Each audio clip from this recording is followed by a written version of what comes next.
Hello everyone, welcome back to चारुमोंगा inspires. आज का ये वीडियो क्लास 12th के लिए है। Lesson journey to the end of the earth by Tishani Doshi.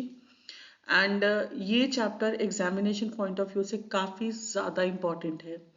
Reason है ये सस्टेनेबल डेवलपमेंट गोल्स के साथ रिलेटेड चैप्टर है और ये स्पेशली चैप्टर सीबीएसई की तरफ से इसलिए बनाया गया है ताकि बच्चों को पता लगे हमारी अर्थ के बारे में। और Antarctica that is one of the very famous continent, वो है तो हम हैं, उसकी रेलेवेंस क्या है आज की लाइफ में हम सबके लिए। और हमारे जो बाकी कॉन्टिनेंट्स हैं पहले क्या थे आज कैसे हैं।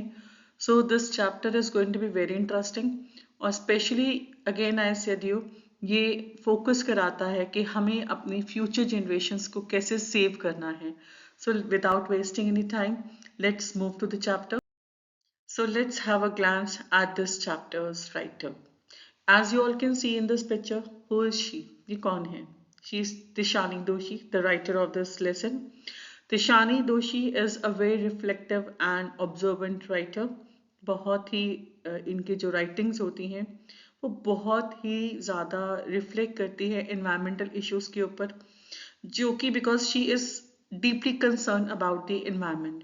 बिकॉज इन्वायरमेंट से ही हम हैं। आज कितने क्लाइमेटिक चेंजेस आ रहे हैं लाइफ में, अर्थ में, और ये सारे क्लाइमेटिक चेंजेस कैसे हमें हमारी लाइफ को रिफ्लेक्ट करते हैं। So how she takes her students to Antarctica and how she appreciates the beauty of Antarctica is reflected in this essay.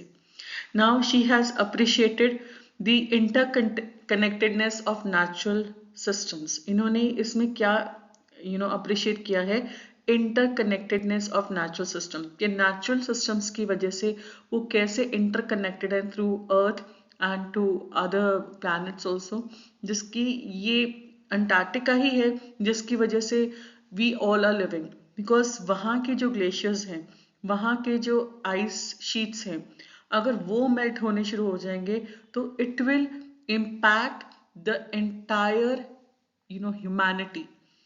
People will start dying. अगर अंटार्कटिका की जो शीट्स हैं, आइस शीट्स हैं, glaciers हैं, अगर वो मेल्ट होना शुरू हो जाएंगे हमारी लाइफ डेंजर में आ जाएगी। So Antarctica is a very important continent in history. Now यहाँ पे उन्होंने this point is very important, please note down. She has used vivid imagery to convey the beauty and importance of Antarctica. Tishani Doshi ने इस chapter में एक बहुत ही सुंदर imagery को डिस्क्राइब किया है, जिसमें कि उन्होंने अंटार्कटिका की ब्यूटी के बारे में बताया है, इम्पोर्टेंस के बारे में बताया है। ये लाइंस आपको लॉन्ग आंसर्स को लिखने में हेल्प करेंगी, so please note down side by side. This essay recounts the author's journey to Antarctica as a part of a students on an ice program. अब ये जो पूरा का पूरा चैप्टर है ये एक जर्नी है, ट्रैवलॉग है, जिसमें कि तिशानी दोशी अपने स्टूडेंट्स को लेके जाती है आइस प्रोग्राम के थ्रू टू अंटार्कटिका। एंड यहाँ पे वो क्या एक्सप्लोर कर रही है कि प्लैनेट का पास्ट क्या था, प्रेजेंट क्या है और फ्यूचर क्या होगा, through the lens of the pristine environment of Antarctica. Antarctica का एनवायरनमेंट ये बताता है कि एंटार्कटिका पास्ट में कैसा था, प्रेजेंट में कैसा है और फ्यूचर आने वाला उसका क्या होगा। So this is very important and let me tell you, Antarctica जाना is not an easy cup of tea for everyone, it's quite difficult because वहाँ के लिए गवर्नमेंट्स आपको परमिशन देती हैं and specially it's given to very few people because we can not spoil और we could not disturb the life of Antarctica.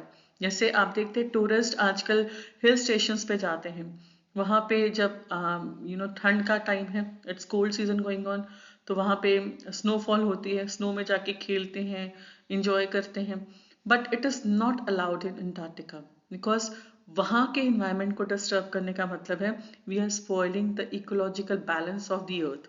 हम लोग अपनी जान, सारी ह्यूमैनिटी की जान खतरे में डाल रहे हैं। कभी आपको टाइम मिले तो आप लोग अंटार्कटिका पे की ज़रूर कोई ना कोई डॉक्यूमेंट्री देखें और वहाँ की लाइफ कैसी है। You all have seen penguins living over there. Ice sheet जब मेल्ट होती है तो तब हीट बढ़नी शुरू हो जाती है नॉर्मली सारे प्लैनेट्स के ऊपर। और यही प्रॉब्लम है कि अंटार्कटिका को एक बहुत ही सेफली हमें हैंडल करना चाहिए। आगे हम चलते हैं। ये पिक्चर आपको दिखा रही हूँ, सबसे पहले इसको आप समझेंगे तभी हम चैप्टर को समझ पाएंगे। ये पिक्चर है गोंडवाना लैंड की। ये रहा गोंडवाना लैंड। गोंडवाना लैंड, ये देखिए, ये 4 पिक्चर्स के अंदर आपको नजर आएगा कि जब हमारी अर्थ बनी थी, ये 7 कॉन्टिनेंट्स हमारी अर्थ के बने थे, तो उस टाइम पे Gondwana land was a part of the अर्थ। ये सारे प्लैनेट्स का पार्ट था। आप देख सकते हैं यहाँ पे एशिया, यूरोप, अफ्रीका, ये सब साथ में थे, ठीक है। लेकिन आपने ज्योग्राफी में पढ़ा होगा कि अर्थ के नीचे टेक्टोनिक प्लेट्स हैं। जब वो टेक्टोनिक प्लेट्स आपस में सेपरेट होती हैं, ठीक है, तो एक बहुत भारी अर्थक्वेक आता है जिससे कि गोंडवाना लैंड सेपरेट हो जाता है। और उस टाइम पे जो गोंडवाना लैंड सेपरेट हुआ था, तो ये अब पिक्चर फाइनली बनकर आती है प्रेजेंट डे की, कि ये हमारे continent 7 continents of the world आते हैं। So this theory is been told by some geologist, but there are no certain facts about it. कोई सर्टेन फैक्ट्स नहीं है, ये थ्योरी बताई गई है and we have to trust it. Now let's come to the summary of this chapter. पहले मैं highlights discuss करूंगी इस chapter के, you can please note it down. First point है इस chapter का about pristine environment. Antarctica, इसको portray किया गया है as a land of incredible beauty. जैसे कि वहाँ पे it's a beautiful environment, beautiful place with the scenic beauty, तो you can write on incredible beauty. With vast expanse of ice and unique ecosystem. यहाँ पे बहुत ज्यादा आइस है, बहुत ज्यादा आइस को बोलते हैं vast expanse of ice and unique ecosystem. ecosystem भी वहाँ का बिल्कुल अलग है। ग्रासलैंड्स कहाँ नजर आते हैं, अब वहाँ पे ग्रास नजर आनी शुरू हो गई है, पहले ग्रास नजर नहीं आती थी, and it is not a good sign, it is a bad sign. क्योंकि अंटार्कटिका में ग्रास का आना means we are turning to a doom, हम खतरे में हैं, ह्यूमैनिटी खतरे में है। Its isolation underscores its unspoiled nature. Antarctica में लाइफ नहीं है, ह्यूमन बींग्स वहां नहीं रह सकते। जो रह रहे हैं वो कुछ रिसर्चर्स हैं और बहुत ज्यादा रिजर्व्ड एनवायरनमेंट में है, बहुत ही थोड़े लोगों को परमिशन है वहां जाने की। और क्यों ये आइसोलेटेड कॉन्टिनेंट है, क्योंकि ये बताता है कि हमें अपनी नेचर को स्पॉइल नहीं करना, अनस्पॉइल्ड नेचर, नेचर जैसी है उसको वैसे ही रहने देना, we can not play with it. Next point we are going to discuss is geological and historical significance. The continent's history is traced back to the time when it was part of the supercontinent Gondwana. जो मैंने आपको बताया अभी पिछली slide में, यही आपको पता होना चाहिए। अंटार्कटिका एक टाइम पे गोंडवाना लैंड का पार्ट था। जब Gondwana land 650 billion years ago, वहां पे टेक्टोनिक प्लेट्स आती से अर्थक्वेक आता है, सो ये अलग हो जाता है। The splitting of Gondwana 650 million years ago shaped the planet as we know it today. Gondwana land में जब टेक्टोनिक प्लेट्स आकर होती हैं तब अर्थक्वेक आता है, और ये बात है 650 मिलियन ईयर्स अगो की, बहुत बहुत बहुत पुरानी बात है। और तभी अंटार्कटिका जाके बनता है जिसको कि हम आज देख पा रहे हैं। नेक्स्ट आते हैं हम ecological concerns. Antarctica serves as a warning against climate change. Very important. आज जितने भी स्कूल्स हैं, जितने भी प्रोग्राम्स होते हैं किसी भी इंस्टीट्यूट में, वो होते हैं about climate change. Debates, declamation, recitation, सबका टॉपिक एक है, क्लाइमेट चेंज। इवन आप लोग रेडी रहें, आपकी राइटिंग स्किल्स में भी टॉपिक आ सकता है इस बार क्लाइमेट चेंज, क्योंकि क्लाइमेट चेंज हो रहा है।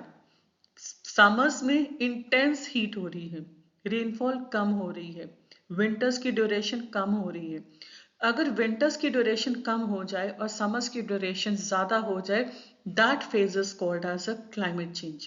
क्योंकि क्यों हो रहा है ये? Because the melting of ice caps is going on, receding of glaciers. Please note down the vocabulary: melting ice caps, receding glaciers. ये क्या हाईलाइट करते हैं? What do they highlight? The impact of human activities on the environment, कि कैसे human activities environment में इतनी ज़्यादा हो रही हैं, इतनी पॉपुलेशन ग्रो हो रही है, इतने व्हीकल्स आ रहे हैं, पोल्यूशन बढ़ रहा है, जिस वजह से ये आइस कैप्स और ग्लेशियर्स मेल्ट हो रहे हैं. So you must know, please note down the vocabulary, the melting ice caps and receding glaciers. Next point we are going to discuss is about the personal reflections. The journey made the author realize the interconnectedness of ecosystems and the fragile balance of life on earth. इस journey के through Tishani दोषी और उनके साथ जो students गए थे, उनको ये मालूम पड़ा कि कैसे हमारे इकोसिस्टम इंटरकनेक्टेड हैं. अगर हम ये कह रहे हैं कि हम इंडिया में रह रहे हैं और हमें कोई लेना देना नहीं है कि बाहर के कॉन्टिनेंट्स में क्यों हो रहा है, तो it is wrong. Any kind of impact which is done in Antarctica can impact all the continents on the earth. And fragile balance of life and earth. Fragile means which can be easily broken. Okay? तो वो कैसे हमारा balance ecosystem का खराब हो रहा है earth पे, that's going on. The exposure to Antarctica's raw beauty and ecological significance left a lasting impression. जो एक्सपोजर मिल रहा था एंटार्क्टिका को, उसकी ब्यूटी जो है, इकोलॉजिकल सिग्निफिकेंस जो है, वो सब तिशानी दोषी और उनकी स्टूडेंट्स को अट्रैक्ट करता है कि कितना वहां जाके उनको एक्सपोजर मिला, वो इतनी अच्छी चीज को डिस्कवर कर पाए. एज आई सेड, अंटार्कटिका जाना it is not easy for anyone. You permissions are not given for anyone to go, but with the special permissions जो रिसर्चर्स होते हैं वो ही जा सकते हैं. अगर आप पीछे मेरी स्लाइड देखें, जब मैंने आपका लेक्चर स्टार्ट किया था, तो उस वीडियो की बिगनिंग में जो मैंने आपको एक शिप की फोटो दिखाई है, वो ही एक शिप है, बताया गया है कि वो कैसे वहां पे अंटार्कटिका में पहुंचती है. तो आप वीडियो को दोबारा रिवाइंड करके आप वहां से देख सकते हैं. Now next we are going to discuss the significance of the Students on Ice program. The program aims to inspire young people by exposing them to the realities of climate change. The first-hand experience of Antarctica's pristine environment serves as a powerful educational tool. So why this chapter is very important from CBSE's point of view?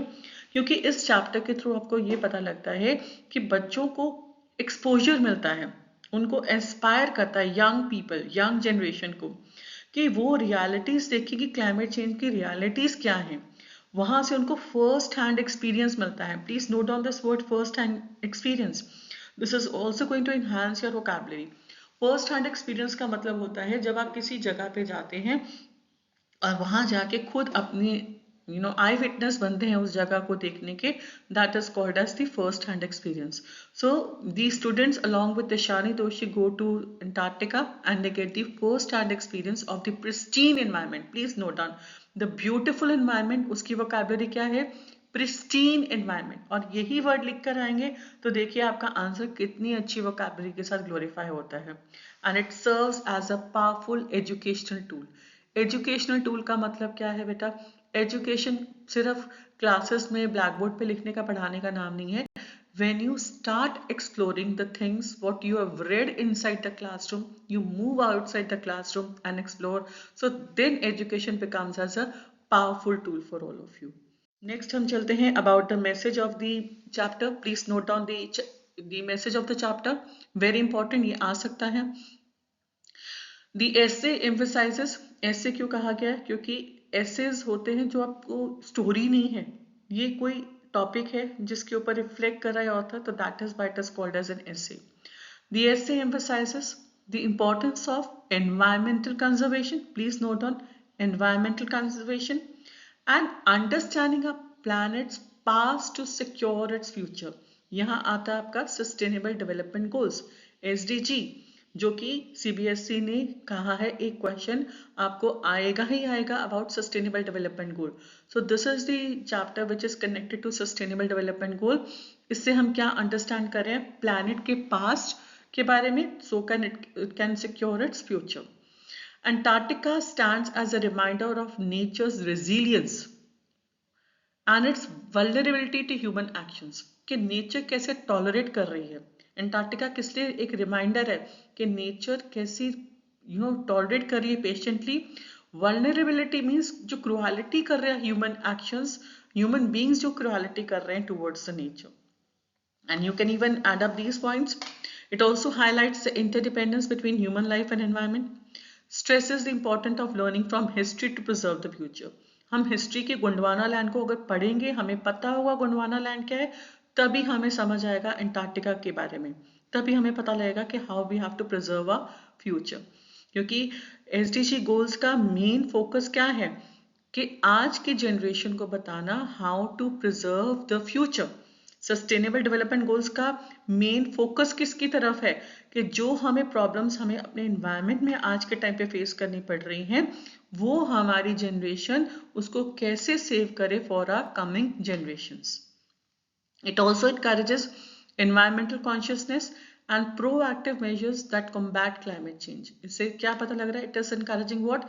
Environmental consciousness, कि हमें conscious होना है, तभी हम अर्थ day वगैरह ये सब मनाते हैं. Save water, all these things we are observing nowadays.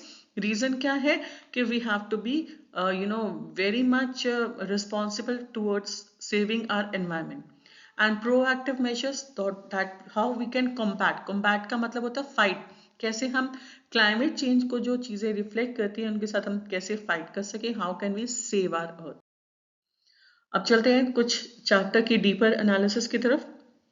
इसके इंट्रोडक्शन को पहले हम देखते हैं. This chapter narrates Tishani Doshi's experiences during her journey to Antarctica with the students on ICE program. It begins with the awe-inspiring beauty of Antarctica, highlighting its remoteness and pristine environment. The trip's purpose was to help participants understand the planet's ecological history and foster a sense of responsibility towards the environment. So ये chapter क्या narrate करता है? Tishani Doshi के experiences about her journey to Antarctica. She doesn't go alone. She goes along with her students on an ICE program. ठीक है, ये जरूर याद रखें, on an ICE program. और यहाँ पे जाके उनको क्या नजर आता है? ऑ इंस्पायरिंग ब्यूटी ऑफ अंटार्कटिका. ये वोकैबुलरी नोट करें. यही कीवर्ड्स की वजह से आपको बोर्ड्स में मार्क्स मिलते हैं. अगर आप कीवर्ड्स नहीं डालेंगे, जनरल सिंपल लैंग्वेज में लिखेंगे, तो आपको मार्क्स नहीं मिलेंगे. हाईलाइटिंग रिमोटेडनेस. रिमोटेडनेस मीन्स अकेला है अंटार्कटिका, उसके ऊपर कोई भी लाइफ नहीं है, ह्यूमन बींग्स नहीं रहते हैं. एंड प्रिस्टीन एनवायरनमेंट, जैसे मैंने पिछली स्लाइड में आपको समझाया था, प्रिस्टीन का मतलब होता है बहुत ही ज्यादा beautiful environment. The trips purpose, trip का पर्पस क्या है? बच्चों को बताना कि प्लैनेट की इकोलॉजिकल हिस्ट्री क्या है और कैसे foster is to develop a sense of responsibility. ये मैसेज में भी आप ये पॉइंट लिख सकते हैं. And foster a sense of responsibility towards the environment. अब आते हैं हिस्टोरिकल पर्सपेक्टिव की तरफ. अंटार्कटिका जो कि पहले एक सुपर कॉन्टिनेंट था, गोंडवाना लैंड, जो पॉइंट मैंने पहले डिस्कस किया. It holds secrets about the earth's geological past. अब इसमें क्या क्या हमें पता लगता है? जो गोंडवाना लैंड है, ठीक है, वो जो टूट गया, जो अब है नहीं, जो पहले था, ठीक है, लेकिन अंटार्कटिका अलग से कॉन्टिनेंट बना. यहां से हमें अर्थ के पास्ट के बारे में पता लग रहा है. अबाउट 650 मिलियन ईयर्स अगो, मैंने बताया आपको पीछे भी, Gondwana began to break apart, leading to the formation of different continents and ocean. Gondwana land separate होना शुरू हुआ, वहाँ अर्थक्वेक आया या अलग हो गया टेक्टोनिक प्लेट्स की वजह से. उसकी वजह से डिफरेंट कॉन्टिनेंट्स बने एंड हमारे लिए 7 ओशंस भी जो है अर्थ के वो बने. And this chapter it explains how studying Antarctica provides clues about climate change, fossil records and the history of life on earth. इस चैप्टर के थ्रू हमें क्या पता लगता है कि हम अंटार्कटिका को पढ़ते हैं, क्लूज मिलते हैं about climate change, fossil records and history of life on earth. अब आते हैं अंटार्कटिका का एनवायरनमेंट कैसा है. ये क्वेश्चन आ जाए, describe about Antarctica's environment. You can write down all these points. Antarctica's icy landscapes devoid of trees. devoid of trees means वहां पे कोई भी ट्रीज नहीं है. विलेजेस और ह्यूमन सेटलमेंट्स, विलेजेस भी नहीं है, ह्यूमन बींग्स भी नहीं है, ह्यूमैनिटी नहीं है. It offers a glimpse of Earth's past when life was minimum. ये क्या ऑफर करी है? अर्थ के पास्ट के बारे में बता रही है. ग्लिम्स मीन्स झांकी दे रही है, जब लाइफ मिनिमम मीन्स थोड़ी सी थी. वहां पे पोल्यूशन नहीं है. The absence of pollution makes it's a natural laboratory for studying environmental changes. क्योंकि वहां पोल्यूशन नहीं है तो इसलिए वहां पे हमें नेचुरल चीजें देखने को मिलती है और हम लोग क्या स्टडी कर सकते हैं कि एनवायरमेंट में जो चेंजेस आ रहे हैं, जो क्लाइमेटिक चेंजेस आ रहे हैं वो क्यों आ रहे हैं और कैसे आ रहे हैं। The melting ice sheet serves as a stark reminder of the impact of global warming threatening rising sea levels.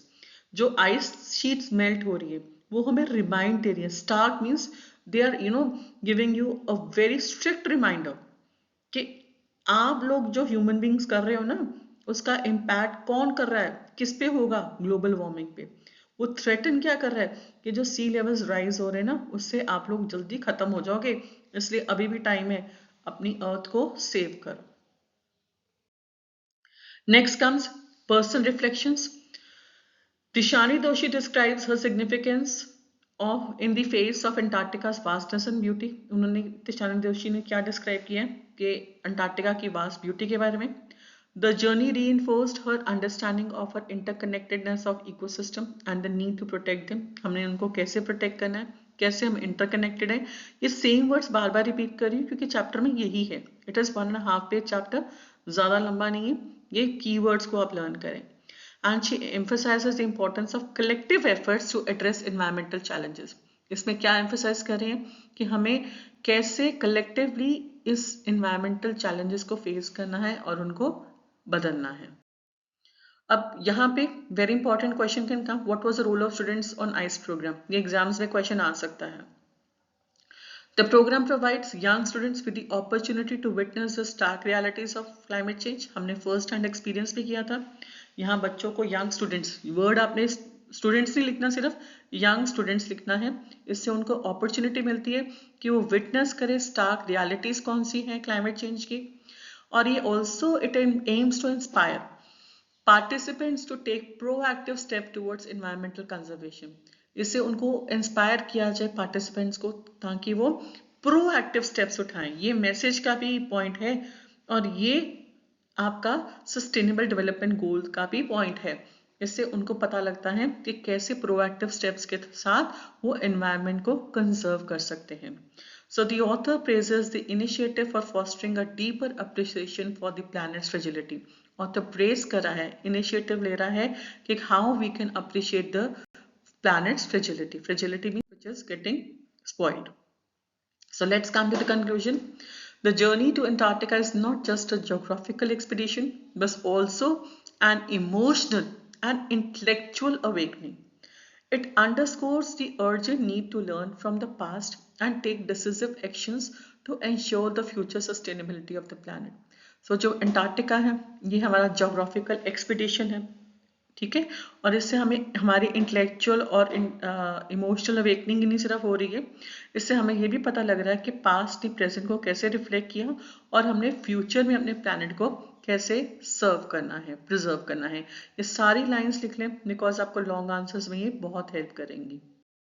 अब हम चलते हैं कॉम्पिटेंसी बेस्ड क्वेश्चंस को थोड़ा डिस्कस करते हैं कैसे आ सकते हैं.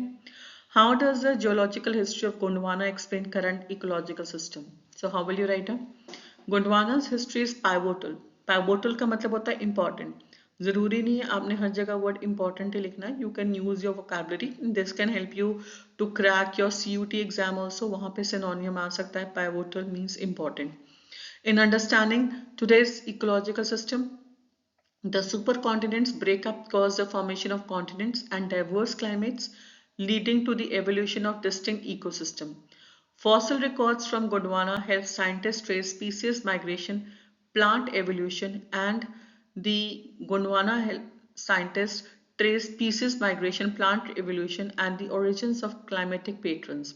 For example, coal deposit found in Antarctica indicate that it was once a warm, forested region. This geological history also explains the spread of flora and fauna and highlights the interconnectedness of ecosystems which were affected by tectonic movements over millions of years. So Gondwana land की history को study करना important है क्योंकि इसी के through हमें पता लगता है कि हमारे बाकी कॉन्टिनेंट्स कैसे फॉर्म हुए थे, कैसे हमारे क्लाइमेट में चेंजेस आ रहे हैं, कैसे स्पीसीज माइग्रेट होते हैं विंटर्स में, कैसे वो अपना एरिया छोड़ते हैं दूसरी एरियाज में जाते हैं, कैसे प्लांट्स में एवोल्यूशन आता है, चेंजेस आते हैं प्लांट लाइफ में. कोल डिपॉजिट की एग्जांपल बताइए जो कि मिला था अंटार्कटिका में. ये बताता है कि once Antarctica was very warm and forested region. But क्योंकि गोंडवाना लैंड की वजह से जियोलॉजिकल हिस्ट्री में ये सब कुछ हुआ, तो फ्लोरा एंड फौना, इकोसिस्टम, ये सारा कुछ दूसरे कॉन्टिनेंट्स में चला गया और कैसे Antarctica became an Iceland. So this is how we get to know through the example of coal deposit. तो ये एग्जाम्पल को लिख लें, ये गिवन नहीं है, ये कॉम्पिटेंसी बेस्ड क्वेश्चन है, ये आपकी रीडिंग्स के ऊपर कितनी आपको नॉलेज है, कितने बच्चे ने पढ़ा है अंटार्कटिका के बारे में. So this you can get to know about it, right. Everything is not mention. Competency based questions बढ़ गए हैं अब आपके बोर्ड में, वो फोकस करते हैं आपकी understanding beyond the books. So please be careful while you are attempting competency based question. Next question हम आते हैं. What can be inferred about human impact on the environment from the melting polar ice caps?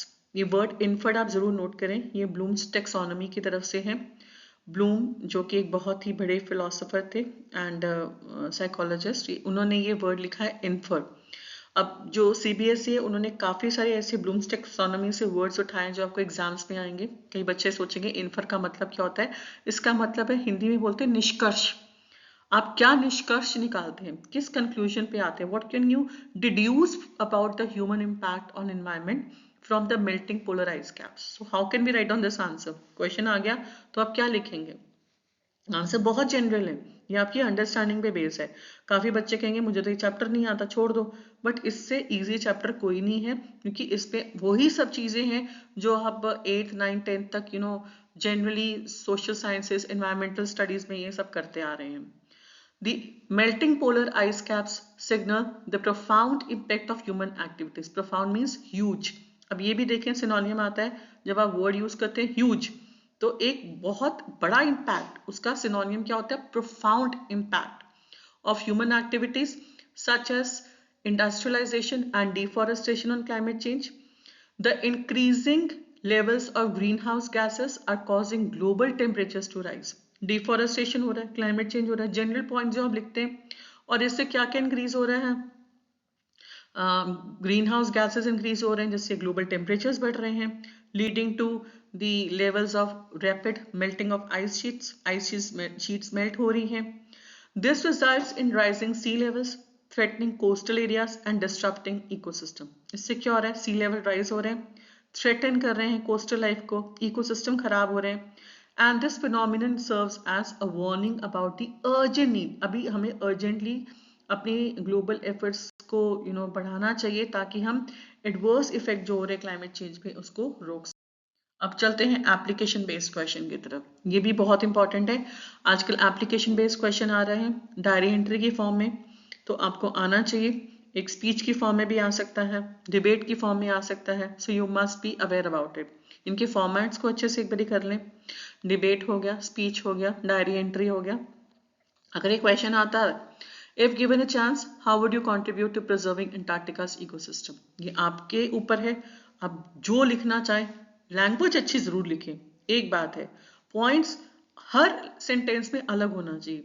Same point को repeat मत करें application based question में. And जो vocabulary आपको chapter में यूज हुई है उसको जरूर यूज करें एप्लीकेशन बेस्ड क्वेश्चन में. अगर आप वो वोकैबुलरी यूज करेंगे तो इसका मतलब है you will get full marks. Let's see how to use it. To preserve Antarctica's ecosystem, I would advocate for stricter international policies to limit human activities. Advocate means मैं उसके हक में हूँ, ठीक है. ह्यूमन इंटरनेशनल पॉलिसीज हों, उनको limit किया जाए, ह्यूमन एक्टिविटीज को लिमिट किया जाए. Such as tourism and research station, जैसे कि टूरिज्म हो या रिसर्च स्टेशन बनते हैं वहाँ पे. क्योंकि ये भी कहा गया था, एक फैक्ट था कि अंटार्कटिका में पेट्रोलियम भी फाउंड हुआ है, लेकिन किसी भी कंट्री को अलाउड नहीं है वहाँ पे पेट्रोलियम को डिग करना. That disturb the environment. Tourism और रिसर्च स्टेशन को बंद किया जाए ताकि वो एनवायरमेंट को डिस्टर्ब करती हैं. Promoting renewable energy and reducing global carbon emissions are essential steps. अब ये स्टेप क्या हो गया, नंबर 1 हो गया. पहला क्या हो गया आपने किया यहाँ पे, international policies to limit human activities like tourism and research stations. Number 2 हो गया promoting renewable energy and reducing global carbon emissions, which are essential steps. Essential means important. Additionally, जब आप कोई पॉइंट मेंशन करते हैं फर्स्टली सेकेंडली थर्डली लिख सकते हैं, लेकिन अगर आपने फर्स्टली सेकेंडली थर्डली लिख दिया उसके बाद एक और पॉइंट बताना है तो you can use this sentence connector called as additionally. और further I would like to raise awareness about Antarctica's significance through educational campaigns and supporting programs like Students on Ice can inspire collective action towards environmental conservation. अब देखिए ये point क्या focus कर रहा है कि हमें अवेयरनेस को रेज करना है through educational campaigns. Okay, like जैसे इस चैप्टर में बताया गया, अगेन चैप्टर का कीवर्ड हमने उठाया, students on ice program can inspire collective actions for environmental conservation. क्योंकि जब हम ये कीवर्ड्स को यूज करते हैं ना जो चैप्टर में गिवन है, तो हम लोग अपने एप्लीकेशन बेस्ड क्वेश्चन को प्रॉपर्ली कनेक्ट कर पा रहे हैं। कोई भी चैप्टर का क्वेश्चन आ जाए, एप्लीकेशन बेस्ड क्वेश्चन के लिए आपको सिर्फ चैप्टर की वोकैबुलरी को उठाना है, इस चीज को आप भूलें मत। ठीक है, ये पॉइंट में देखिए कितना जबरदस्त वेटेज है इस पॉइंट की, क्योंकि अगर हम लोग स्कूल जैसे पिकनिक पे ले जाते हैं तो आपको टूर्स पे ले जाते हैं, तो Antarctica is not a place for picnic and tours. वहां पे कुछ एक कलेक्टिव एक्शन होना चाहिए टुवर्ड्स एनवायरमेंटल कंजर्वेशन, कुछ बच्चों को लेके जो दूसरों को भी अवेयर करा सके, वो बता सके वहाँ क्या था। A very few students should be taken so that they can do something, right? So this is how these educational campaigns can help us. I hope my this video has helped each one of you. लेकिन आपको कोई भी doubt हो, you can just let me know through the comment section. Please do like, share and comment to चारुमोगा Inspires channel, and I hope my channel is giving you the best for your boards, and my next topic and my next video is coming soon for all of you.